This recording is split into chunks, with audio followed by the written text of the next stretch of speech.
Bien-aimés frères et sœurs, vous connaîtrez la vérité et la vérité vous affranchira. Ça, c'est pas moi qui le dis, c'est la Bible qui le dit. Mais moi, je vous dis mieux. Vous connaîtrez la vérité historique, notamment celle de vos ancêtres kémites, et vous aurez une vision globale de ce que c'est que la vraie souveraineté politique. J'ajoute, vous reviendrez à la spiritualité africaine ancestrale et vous comprendrez les enjeux de l'indépendance économique. Et pour terminer, vous accepterez votre identité culturelle kémite et vous obtiendrez deux choses. La première, c'est la paix. La seconde, c'est le développement, à une condition. L'unité de toute l'Afrique noire, l'unité de tous les Noirs du monde entier. Otep à tous, bienvenue sur la chaîne des panafricanistes par essence, par conviction et par excellence. C'est des citoyens kémites par nécessité et obligation de combat. Nous sommes une chaîne qui n'est guidée que par nos ancêtres et rien que par les ancêtres qui appartiennent à l'égrégore du monde noir. Par conséquent, nous ne croyons en aucun Dieu venu de l'étranger. Toutefois, cette vidéo n'est aucunement destinée à inciter à la haine ou à la violence, car nous menons un combat qui d'abord et avant tout spirituel, intellectuel et démocratique. Ensuite, il est politique, géopolitique et géostratégique contre l'impérialisme, le colonialisme, le néocolonialisme et l'endocolonat, qui sont tous qualifiés de crimes contre l'humanité. Nous menons ce combat sur la base du principe fondamental que nous avons hérité de nos ancêtres kémites, qui est celui de la Mahat, c'est-à-dire solidarité, vérité et justice. Vous êtes donc en droit de connaître la vérité et nous avons l'obligation de vous dire la vérité, rien que la vérité, afin que justice soit rendue au continent africain. Et ça, c'est notre modeste contribution dans cette noble lutte en faveur de la souveraineté, la dignité, la solidarité et l'unité africaine. Et c'est exactement cela que nous appelons le panafricanisme.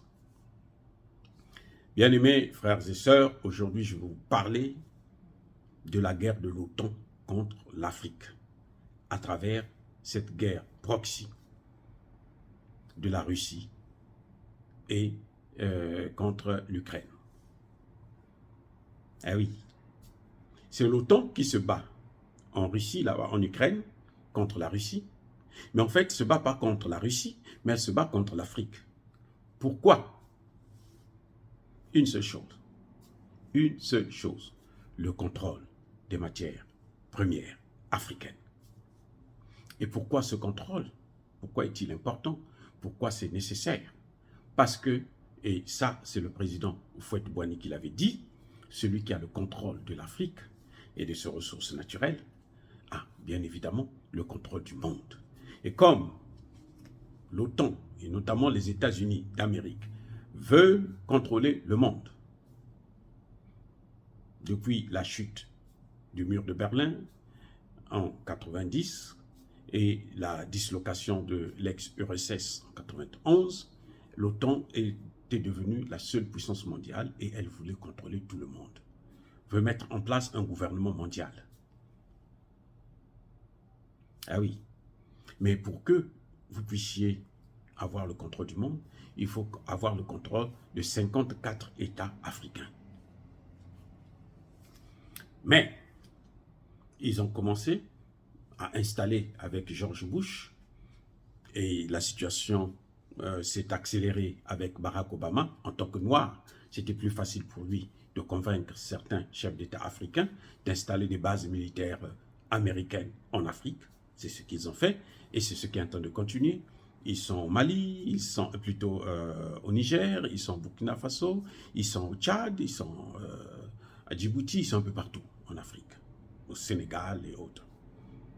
L'armée américaine veut s'installer pour contrôler ses vassaux, pour contrôler ses esclaves, pour contrôler ses colonies. Les États-Unis, c'est une nation néocoloniale, au même titre que le Canada. La France est une nation coloniale, néocoloniale, et elle persiste et signe. Maintenant, qu'est-ce qui se passe? Dans leur velléité de contrôler l'Afrique, il y a un pays qui vient s'interposer. ou j'allais dire 2 pays. L'autre en lui mène pas encore la guerre ouverte, mais ils ont déjà dit que, ils ont fait savoir qu'après la Russie, ça va être la Chine.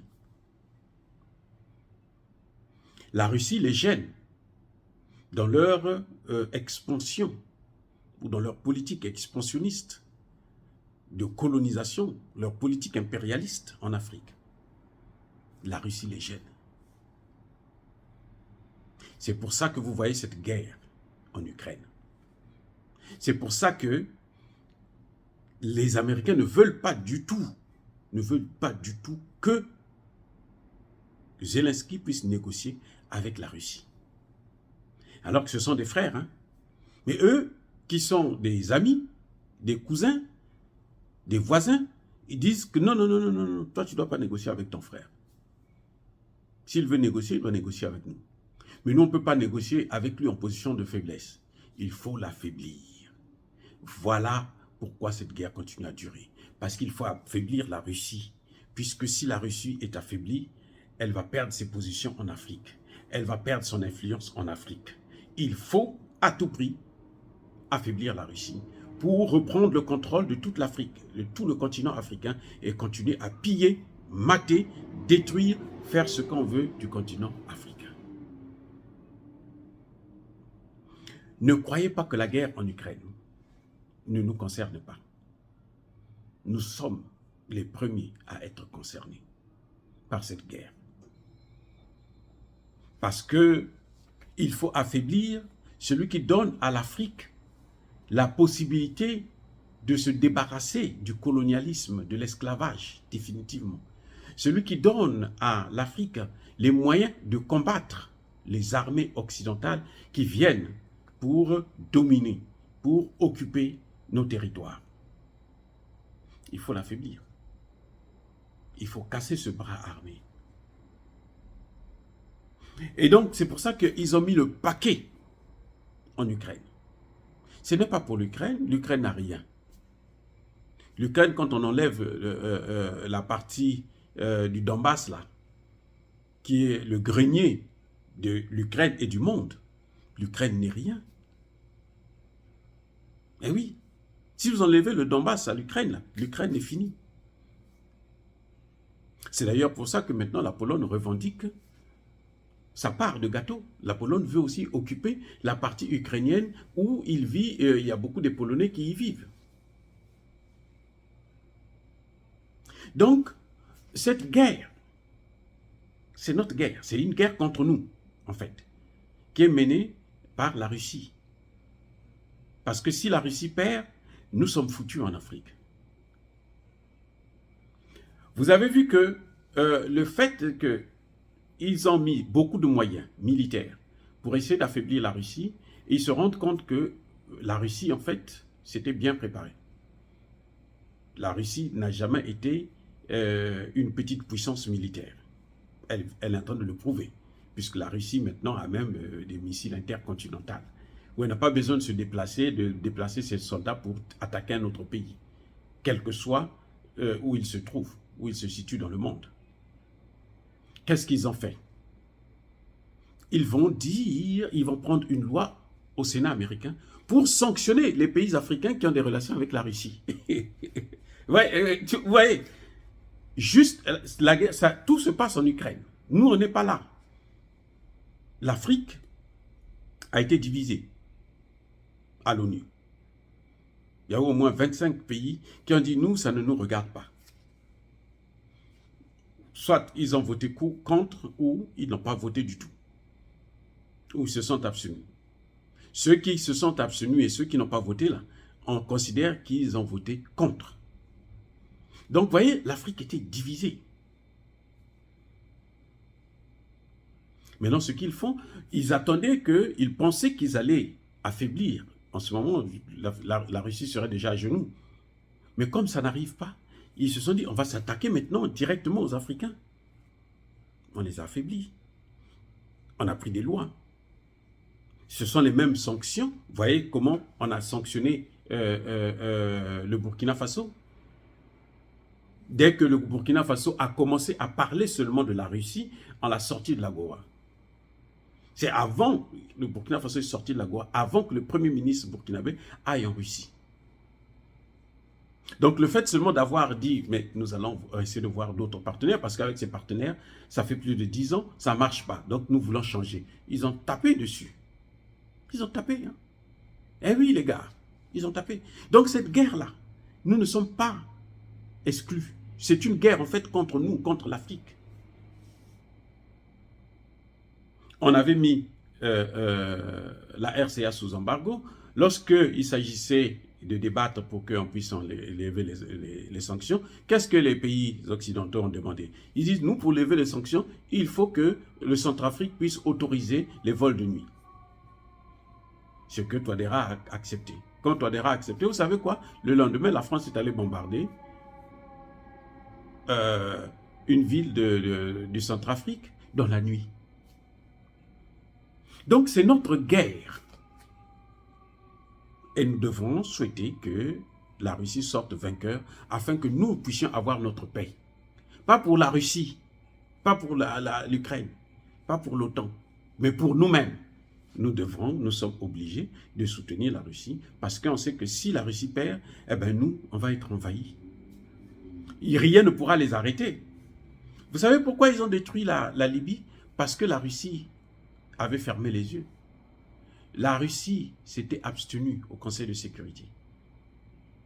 Et ils avaient menti justement la Russie parce que la résolution que le Conseil de sécurité avait votée, ce n'était pas pour aller faire la guerre, c'était pour aller protéger Benghazi. Une seule ville. Et ils sont allés, ils ont détruit tout le pays. Quand je vous ai déjà dit dans une de mes vidéos précédentes que ce sont les mercenaires français, les légionnaires, même pas les mercenaires, les services de renseignement français qui ont tué Muammar Kadhafi. Mais vous savez, ils voulaient tuer aussi le fils. C'est là que la Russie se réveille, se dit non, mais je ne peux pas tout perdre comme ça, je ne peux pas faire ça. Parce que Kadhafi, quand même, c'était un ami. Et Kadhafi, la Russie l'avait lâché parce que Kadhafi ne voulait plus négocier avec la Russie. Kadhafi préférait négocier avec les Occidentaux. Et c'est ça qui l'a entraîné dans cette crise. Quand la Russie, Poutine l'appelait, d'ailleurs, ce n'était même pas Poutine qui était au pouvoir, mais lorsque la Russie voulait lui donner les informations, il tournait le dos parce que lui préférait négocier avec Sarkozy et les autres. Et voilà ce qui est arrivé. Mais quand la Russie s'est réveillée, ils ont décidé de protéger le fils, qu'on devrait aussi assassiner. Et il y a eu des affrontements entre les services de renseignement russes et les services de renseignement français. 3 Français ont été abattus sur le champ. 3 sont tombés. Les médias mensonges ne vont pas vous le dire, mais nous avons l'information et nous vous donnons l'information.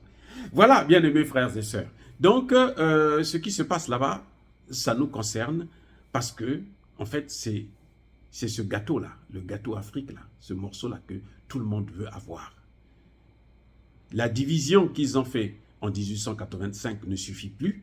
Ils veulent maintenant refaire une autre division et cette fois-ci, ils veulent revenir pour carrément occuper le terrain et pourquoi pas chasser tous les Africains, pourquoi pas les massacrer. Puisqu'on l'a vu avec les Amérindiens, les natifs américains, ils ont tous disparu. On a vu à l'île de Chagos où ils ont installé leur plus grande base, les natifs, ils ont tous disparu. Les plus chanceux avaient fui le pays. Mais toute l'île, c'est une île qui appartient aux Noirs. Ils ont tous disparu. Et c'est ce qu'ils veulent faire de l'Afrique. En s'attaquant à la Russie, parce que la Russie est le paravent. Et après la Russie, on est en train de voir maintenant comment attaquer la Chine, parce que la Chine amène ses capitaux, la Chine investit en Afrique, construit des routes, ainsi de suite. Dire cela, c'est inciter à la haine ou à la violence. Non, non, non, non, non, non. Il y a ma colère veille. Il y a ma lembe. Je persiste et je signe. Soyez bénis par le Dieu des Kémites. Mais que tous ceux qui persécutent le continent africain, tous ceux qui le déstabilisent et le détruisent, qu'ils soient noirs ou qu'ils soient blancs, que notre Dieu, le Dieu des Kémites, et nos ancêtres angélisés puissent les punir, les maudire, les neutraliser, les effacer, les écraser. Vive l'Afrique éternelle. J'ai dit et j'assume.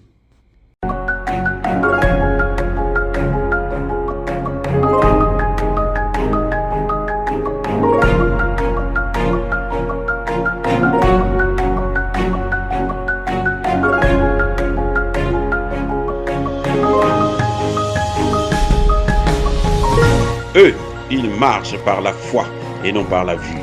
Mais moi, je vous conseille vivement de marcher par la connaissance scientifique et historique, notamment celle de nos ancêtres kémites, par les cinq sens et par l'intelligence. À vous, Apia.